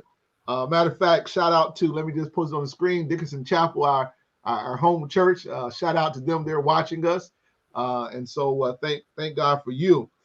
But these are the questions that we're going to raise. I'm going to put two together. 6 and 1 and 2 are going to be together, talking about how has your faith impacted your marriage, and then secondly, together again twofold, how has your faith influenced your decision as a father? And I'll go first and be brief, so we can get to questions 3, 4, and 5. Certainly, faith in marriage. My guiding principle, guiding scripture is 1 Corinthians 13. Is the love chapter, and how we talk about what love is. We know what Webster says about love, but really, Paul in 1 Corinthians chapter 13 really gives a picture that love does no harm. It keeps no records of wrongdoing. All those things is what I incorporate into marriage. But then going further, Steve, you mentioned it yesterday jokingly, but you're absolutely correct. The 10 commandments is thou should not bear false witness, all those commandments, but then thou should not commit adultery. So when you are married, you really, not only are you married to your spouse, but you're really taking a vow before God. And I fear God so much so that I won't ever think about or act on it stepping outside my marriage, because I honor God that much, that it's a vow not only between my wife, but also to God. And then as I look at the second question about how has faith impacted your or has influenced your decision as a father, again, many of you know I am a PK, and so I stayed in the church. And I always marveled at Troy and Steve. They would come to Sunday school and leave and go home, and that's the fourth Sunday. I would say, Mom, why I got to stay for church? Why I got to stay for church? And not only stay for church, and I'm getting ahead of myself too, because I put this somewhere else, but I won't go in. I'll wait to the question. But the expectation was for me to be in church all the time. So I consider myself a church boy with swag. I mean, I was I was a pretty boy. At least I thought I was. I tried to, I thought I was well liked, that kind of thing. But I always knew Sunday morning I'm going to church. And whether you're gonna find me ushering, you're gonna find me at the drums, involved in something in the church. So it was tough being a PK. And after my father passed, that was still kind of the trend that I was on. But I have said this, that one of the things I strive to do as a father is to make sure there's balance. That no, my son is not going to be at every YPD meeting, because nowadays games are on Sundays. And no, my children are not going to always be in Sunday school, because sometimes their games fall on Sunday. So I think at least my sons hopefully will be able to say that my father didn't, while he was a pastor, he made sure that there was balance. So I still have faith. I still want them to be raised in church, but I think it's equally as important that they're balanced. And so that's what I would say on those two. So Steve and Troy, you can go. Yeah. So, we were kind of joking about the adultery piece last night, but if you think about it, like, I don't think that with adultery, it just happens, right? There's always, there's going to be steps in between. Yeah. So I think sometimes with faith, for me, it's like, like being cognizant of the steps in between that could lead to that and avoiding that. Right.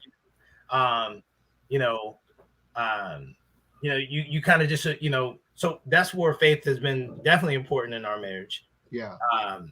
Faith also, I talked about it before when my wife had cancer. That was a time where you had, like, I had to step up and, and rely on faith more than I'd ever had before. Like, I joked about this in the last couple of weeks and remember my grandfather, but he was so good at faith. Like, I felt like I wasn't strong enough to ask God for certain things. He wouldn't listen to me. So I would just go to him. I would go to my grandfather, ask him to put the word in for me. Right.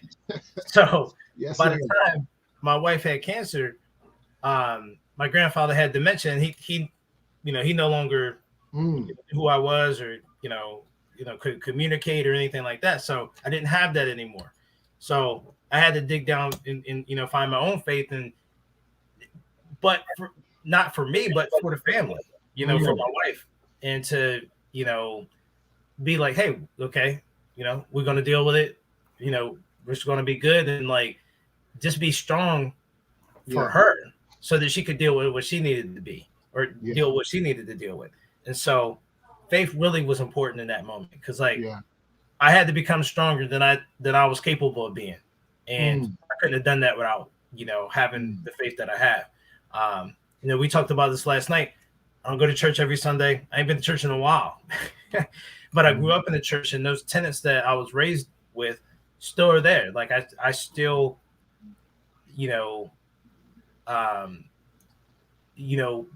live my life in the sense of I want to do the right thing because of what I've learned in church. I feel like God's always watching everything, and so, like, even if I felt like I could get away with something, I feel like, I would be held accountable by it. So that's how faith really infiltrates my life. I feel like, it doesn't matter if somebody here would find out about something, I feel like somebody's holding me. There's something holding me accountable for everything I do. What was the second? Yeah. Oh, so no, that's good. That's good stuff. So I want, kind of like, and Bobby, I give you credit for doing that. I think that's a great thing, that how you do that with your kids, because, one could easily see that you're a pastor. You may feel the obligation that, hey, I got to have my kids here, because then what are the parishioners going to think about me? So I give you a lot of credit for just saying, hey, I'm gonna be a father and give them what they need. So same thing here. Like, when we find, there was a period where we found a church that we liked, and we would go, and I want them to learn about God and, say their prayers every night. And I bring God into a lot of discussions when the opportunity presents itself. But again, I'm letting them kind of go on their own journey. I'm here to answer questions. I try to, especially when my grandfather died, we, talking about that faith, how you deal with death in that setting. We talked a lot about, they had a lot of questions, and I was there to answer them. So I want to, I want them to have faith and be curious, but, kind of like you're doing. I don't want to push it on them. I don't want to put something on them that they feel like, okay, that's I don't want to be a part of that because it's being pushed on me. I want them to kind of discover it by themselves, but with me kind of interjecting things here and there that they can grab onto. Yeah, that's good. That's good. Troy? I mean, basically, so like Steve, as far as faith, it's the upbringing. I mean, I think that was important, because I haven't been to church on a consistent basis in years. My older son Tajir, he hasn't gone like consistently, but the faith is in him. I mean, it's still instilled. There's times he reads his Bible, he'll go to church. He goes to church. In school, I go to church. Here and there, never consistently. But I feel like the impact has been the upbringing, and it kind of goes right from wrong. I mean, the way we were raised is, right from wrong. As far as the work, I'll be honest, I haven't been putting it in. But as far as the background of it, as far as when it comes to marriage and fatherhood, it's just really, you know, right from wrong. You know, you're not supposed to do right. You know, you're not supposed to do wrong. And I'll be honest, I've never been that person that says, you know, has that relationship with God and you talk with God. But you also know that whenever you're doing something or you're thinking about doing something, you're in a situation, you can't help but to say, you know, hear that little voice say, Troy, you know, this ain't right. Yeah. Or you're just like, you know what? Where's that guidance at? Or like Steve said, you know what I mean? There's times I was like, call my mom, like, look, man, I just need a prayer. You know what I mean? Like, I need you to do this. Or there's times where I would kind of think about, like, you know, people say, you know, what would Jesus do? But a lot of times, like, yo, like, what my grandfather said. Yeah. You know, and I can't help but like hear that voice, because to me, he was like the epitome of church. You know what I mean? Again, he was one of the things where I didn't appreciate it then, but now that I'm older and it's later, I appreciate it more. But it's more like, you know, where would that guidance be? You know, well, basically, it's just right from wrong, man. When it comes to life, comes to marriage, comes to kids, and that's how it's kind of affected me. Yeah. Now, and you're right on target. So we call that conscience, and so when you hear that small voice, but even more from a spiritual perspective, that's the Holy Spirit convicting you, because you know, like, I should be doing this, or this is the right thing to do. You know, in your line of work, both of you all, you have that conscience that you know right from wrong, and to be the model, be the example, even in your line of work. So, you know, again, you may not go every week, but you still have that those teachings, and you know God, you can call on God, and so which leads me to the next question, and I wrote a litany of things down, and I'm gonna try to share it really quickly. But what are some memories that you cherish as a youth growing up at Dickerson Chapel? And I also put Antioch, because I know both of you have real strong ties in Antioch. But what are some of those memories? And I'll go first again. And so I have so many fond memories of even both churches, because again, I spent time at the camp as well. Not necessarily for church, but just to gather the fellowship, to get wings, to get some homemade ice cream, dumplings. I mean, the camp was live. I mean, that was a place to be on Saturday night. Yeah. A few years ago, before the COVID, I went to camp and heard good friend Jamal Bivens preach, and just was taken back. I'm like, wow, man, I used to really be on these grounds. Like, it's something about stepping on the grounds of Antioch for camp. It's like, and even remember, like, my dad used to preach here, and I was sitting back and just like, it was much better now. Back then, it wasn't no pavilion like that. You was, you know, smacking the flies and the mosquitoes. They upgraded now, but it was still a good experience. But as it relates to Dickerson Chapel, I think about the YPD. I think about the green and white, and certainly shout out to Sister Sabrina Taylor, the YPD director, who had us involved in everything that there was possible. Even the little wonders, Sister Sharon Taylor and the Taylor family, and Sister Sarah Taylor and Sister Dot Oliver playing and the little wonders, and we became the delegation choir as we got older and transitioned. I think about the Sunday school and how many teachers we ran through, and that's not ran through. Matter of fact, let me not say ran through. I think about the Sunday school whereas we had one teacher 1 week, and they were like, "Nah, I can't do it anymore." They too rambunctious. They don't listen. They get in the corner. We in one corner, you know. So I think about all that. I think about Christian Education Congress, the Adams Mark Hotel, as we said last night about the ice fights, and I think about Delaware State University when we went there. A couple times I wasn't old enough, so Steve and Troy, you all had to go, and I had to look at you all leave. Y'all go. I'll catch you next year. So it's always, you know, Dickerson Chapel has always had that special place in my heart. It's my family's church. My father pastored that church for about 8 or 9 years prior to me being born. My oldest son was baptized there. I was married there. So it's no place like it. It's no place like it. The love is just phenomenal. So many people have gone on, but Dickerson Chapel will always have a special place in my heart, no doubt. So with that, I'll go and turn it over to Steve. You so you I mean, all of those memories are my memories. Yeah. So I mean, you hit them right on the head. Yeah. But one of my favorite memories of Dickerson Chapel was old folk. You remember him? Oh, Yeah. Right? Yeah. So, that's the thing about, I try to tell people who've never been to Black church before the difference, right? It's long, right? You might be in there 4 hours. If you think you're going to see the kickoff to the game, you might not make it. But it's not boring, right? So the thing is, you could have, somebody in the choir singing something, and somebody from just anybody in the crowd could just get up and continue the song. Yeah. Right. Yeah. So that's where old folk would come in. Like, he would you see him slide out into the aisle, and he was old our entire lives. Yeah. There was never a point where he was young, right? So old would get out there and he did that little 2-step, man. I loved every time he did that. I just loved it. And he never bothered trying to know your name, right? He would just say, "Young folk, how you doing? Yeah. How you doing, young folk?" Yeah. Right. So that's one of my all-time favorite church memories.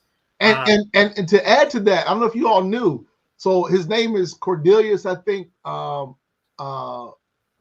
Waters, I want to say, but he was a major baseball player. Like, he was major. I knew that. Yeah. Look, let me tell you. Yeah. He was major back in the day. Look, I was gonna wait till Steve's done, but I'm gonna tell you, old folks. So playing baseball, y'all remember BJ Elsie, right? Y'all remember how hard BJ used to throw. We're talking 14, 15 years old. BJ's probably throwing upper 80s, low 90s. Yeah. And I remember we were warming up for a big league game at Millsboro, Millsboro Little League field. And I'm catching in, BJ's warming up.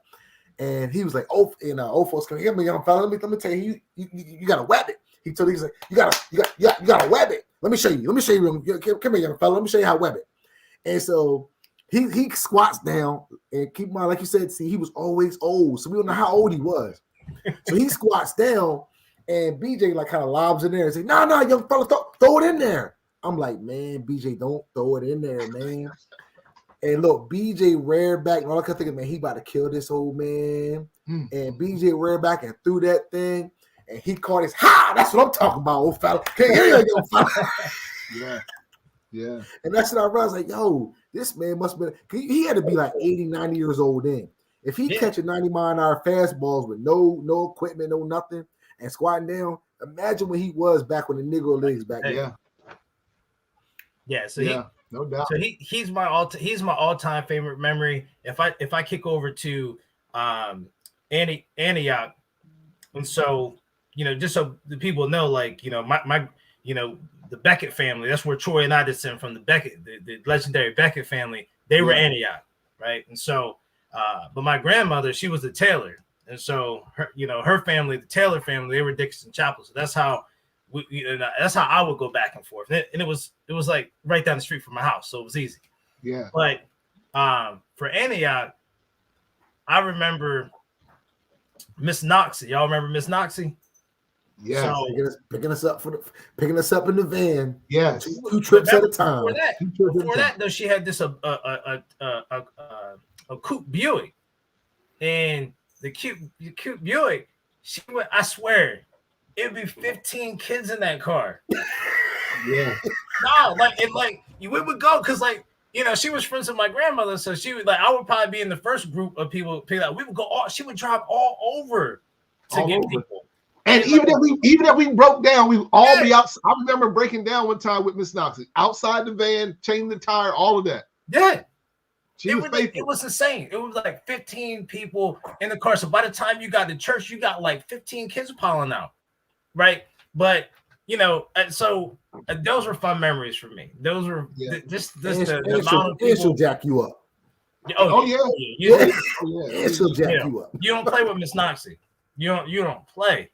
But she was a great woman, though. The dedication she showed to just youth and trying to do something, and we know this now as parents. It's tiresome to be involved with your kids' stuff, and so she's doing all this for her kids weren't even in the mix. Like these aren't even her kids, and she's like picking up all these kids after work, doing all this stuff for us.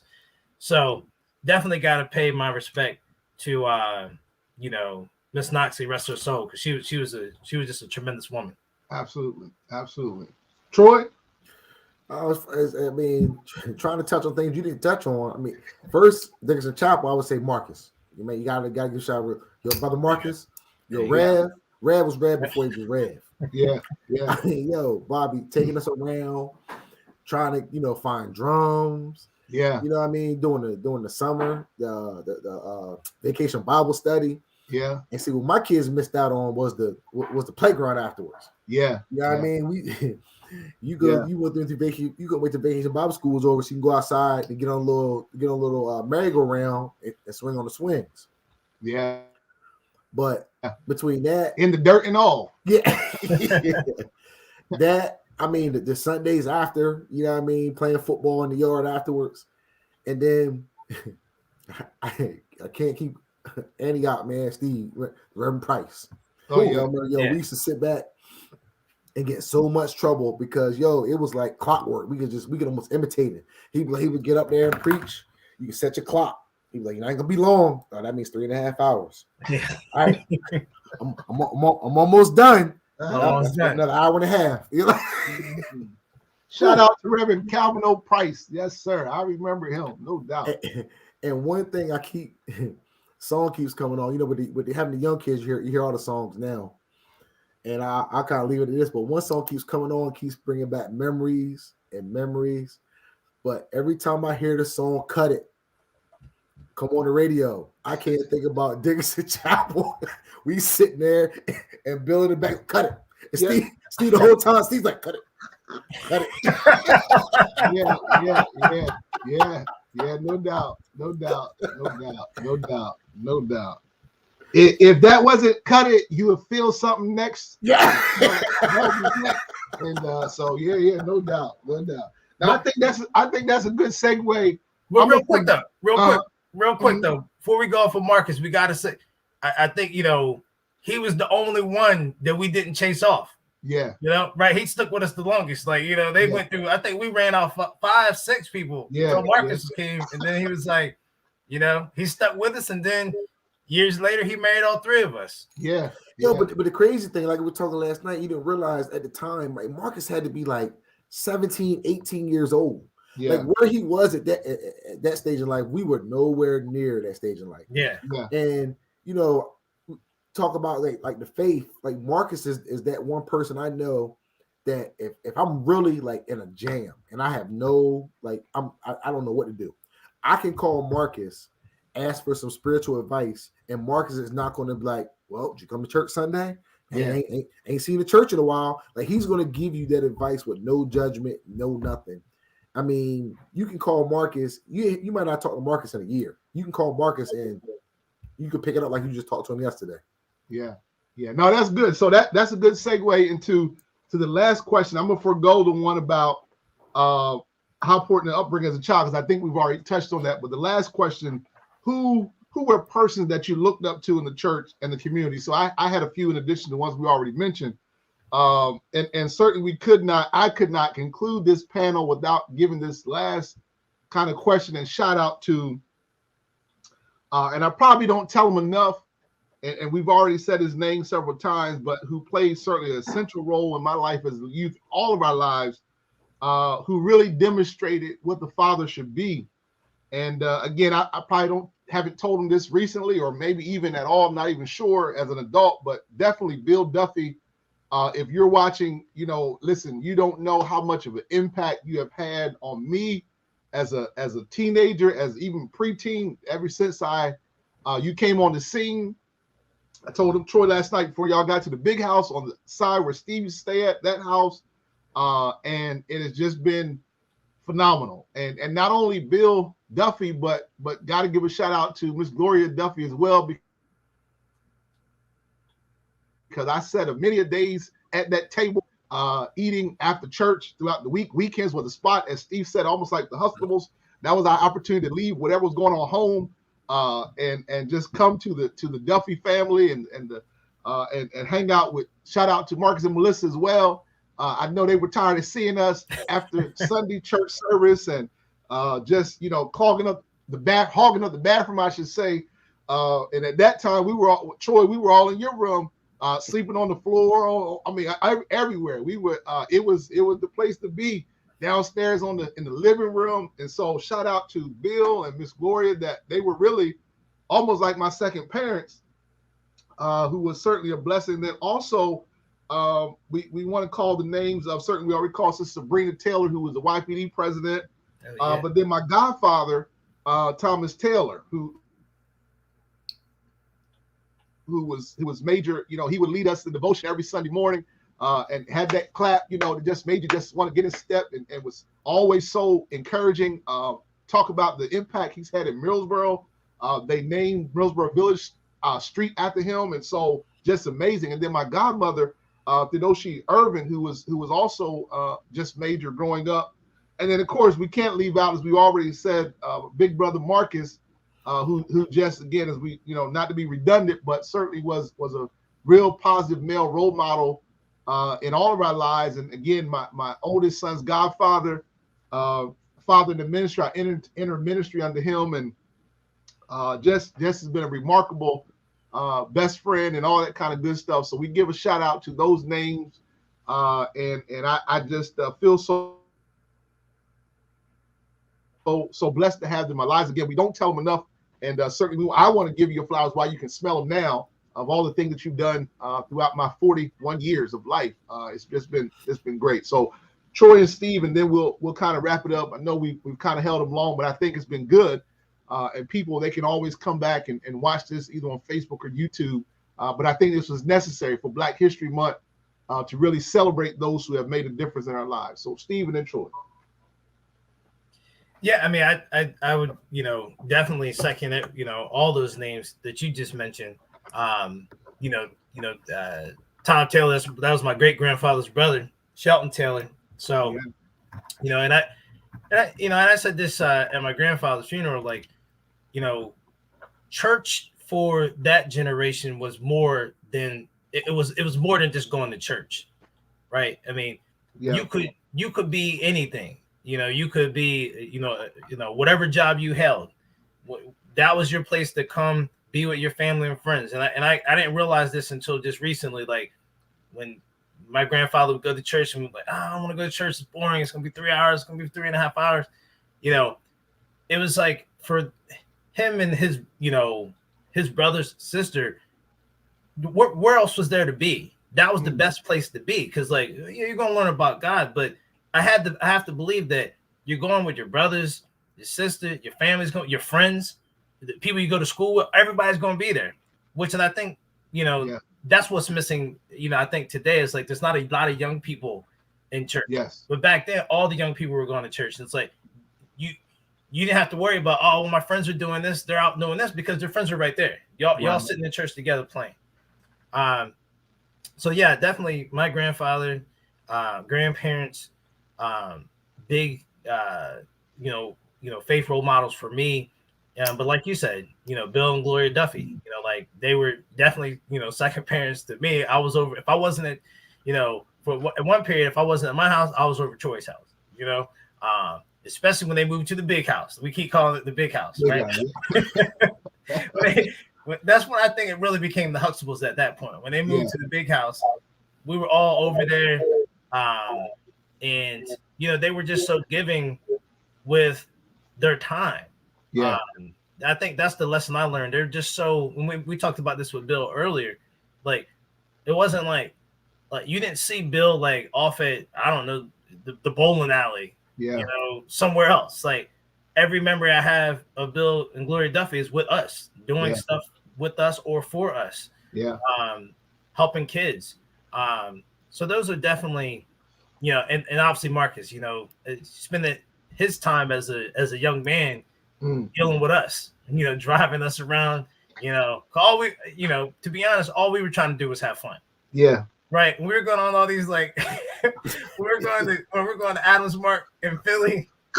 We ain't trying to learn about God. We were just trying to have fun, right? We just want to have a good time. So he had to deal with us and, like, you know, mentor us through that period. So, yeah, I mean, I think we're all feel blessed to have those individuals in our lives when we have them. Absolutely. Let me also add another plug for Troy Combs. So Bill also drove the van. So that was the other thing. No matter how late we stayed out Saturday night, my mother made sure that when he blows that horn, you better be outside. He better not be waiting longer than 5 minutes, if that. If he blows it 2 or 3 times more. And then also shout out to Mr. Edward Davis, bless his soul, was also a faithful van driver at Dixon Chapel. I mean, it was just phenomenal. Yeah, just phenomenal. Troy? I'm gonna say the 3, like Marcus. I mean, we can't say enough about Marcus, man, because not only just in church but outside church. I mean, Marcus helped me let me drive this car when I was 15 and 6, to get my license. Going back and forth to Dell State for conferences and this and that. My last year of Dell State, we actually commuted with him because he was going and I was going. So I mean, we can't say enough about Marcus. Also, my grandfather. And also I want to add, all 3 of these, I did not appreciate until I became an adult. I mean, anyone who knows me in my preteen and teenage years, I was going through a lot. You know what I mean? It took a while to mature. And I mean, like I talked to you guys last night, when you talked about Bill, as I became an adult, I realized how blessed I was for him to come in life when I was, or when he did. But at the time, I didn't appreciate it or didn't take advantage of it because of what I was going through at the time. When my mom and Bill got married, I was 10, 11 years old. At that time, I was in the, you're not my dad, you're not going to tell me what to do. You guys took advantage of it. I didn't. But then as I got older, I really appreciated like what he did, the patience, what he done, taking me to baseball and football. And man, look, and I'll leave it this. I could go on. 4th grade, when him and my mom first started dating, my mom sent me to school with a pair of McGregors. Kids talked about me. Man, I ain't nothing about it. I was like, I thought I was fly with these McGregors. And Bill told my mom, like, you can't send this boy to school with no McGregors, man. Like, what are you doing? My mom was like, they shoes. Then 5th grade, got me the Jordans. With the little Nike Air tag on the side. Man, you couldn't tell me nothing. But that stuff I didn't appreciate back then. So I mean, I would say Bill, Marcus, and of course, my grandfather. When it came to church, that's all people talking about. It was more of what my grandfather did. There's times I would come out like, man, I was never afraid of like going to jail or doing this. I'm like, dang, if I get caught, man, what my grandfather gonna say, man? Like that was always in the back of my mind because he was the person he was. Yeah. Now this has been good. This has been good. I'm not sure if there are any questions to the panelists. We've held y'all a pretty good time, but I think it was insightful. I think it was fruitful. Again, a much needed conversation and one that we haven't really had in our adulthoods. I'm 41. Troy, you 42? 42. Steve, you about 42, right? 43. 43. I'm the youngest. That's right. I'm the youngest of the bunch. And so I figured, listen, we needed to have this moment, man, before we got too far in our adulthood, and even the ones that we wanted to give a shout out to would not be here to hear it. So I'm glad that God laid it on my heart to do it in the time frame that we did. And so, but if there are any questions that people might have, we still have a pretty good amount of people viewing us. I'm not sure how many is on YouTube, but I know we have a number still watching us on Facebook. If you have any questions on anything that we cover, marriage, fatherhood, or faith, please put it in the chat, and so we could we can certainly try to answer those questions. I know I'm going to highlight a few. God's sister Debbie Fitterman says, "Fantastic job, guys." And then of course, Miss Gloria was on earlier. She said we told our grandchild about what to do just in case it's stopped by the police. My mother-in-law was on. Thank God for her. She says, thank God for grandfather. I'm still finding time that I miss him so much. And that's been over some 50 years. And so we're glad that you all and thinking about, let's see. Let me go. Oh, here we go. Brother Marcus, as we were talking about, he said, "What's up, brothers?"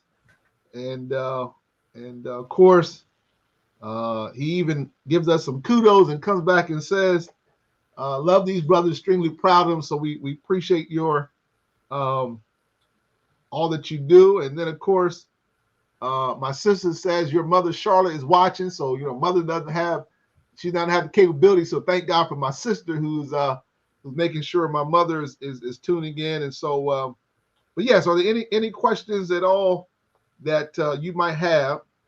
And T said, I just wanted to note that each of you are married to a teacher. That's a great observation, and that is true.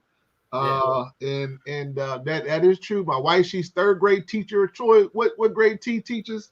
Fifth grade. Fifth grade. And Steve, what grade does Erica teach?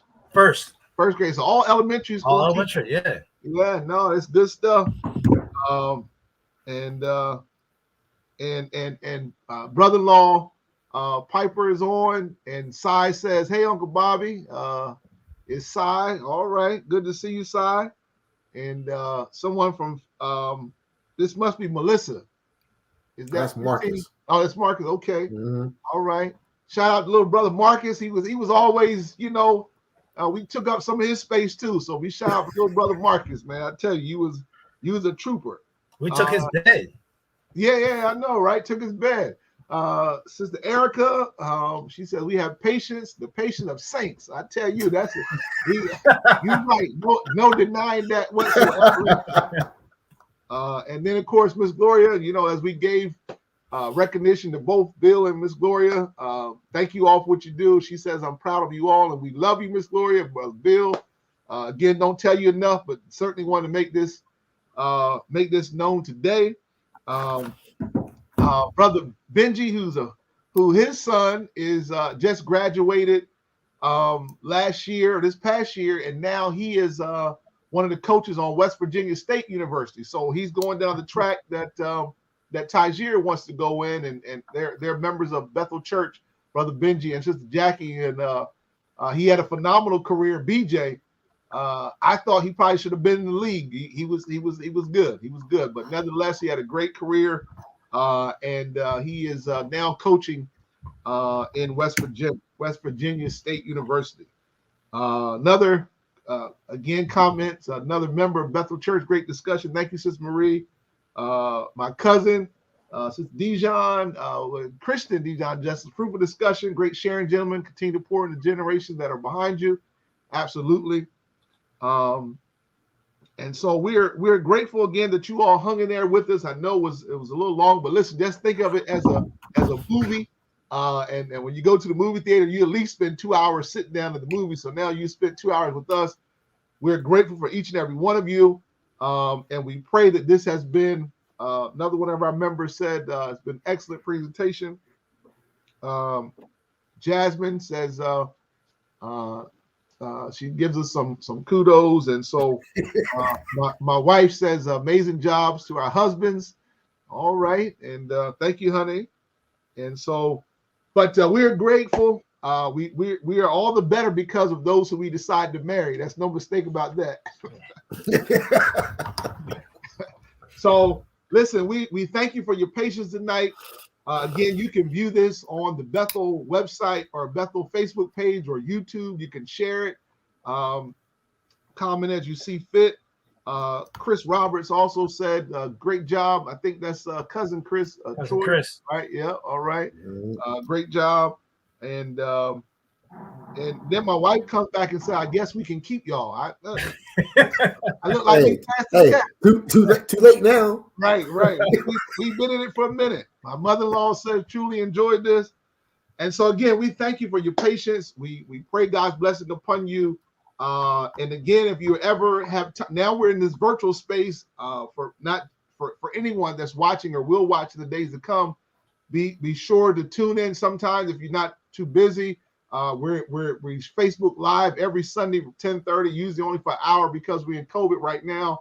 Also, we're in a Bible study every Wednesday, a book entitled Crazy Faith by Michael Todd. So we also invite you to tune in with us for 1 hour every Wednesday night for Bible study. And we're so grateful again for you. Let me offer a quick word of prayer and then we'll dismiss. God, we thank you for what we have shared tonight. We thank you for our panelists. We pray your blessing upon each of them and their households. We thank you for how you continue to pour into them as they have poured into us and to those who are watching the days to come. Bless us, keep us safe.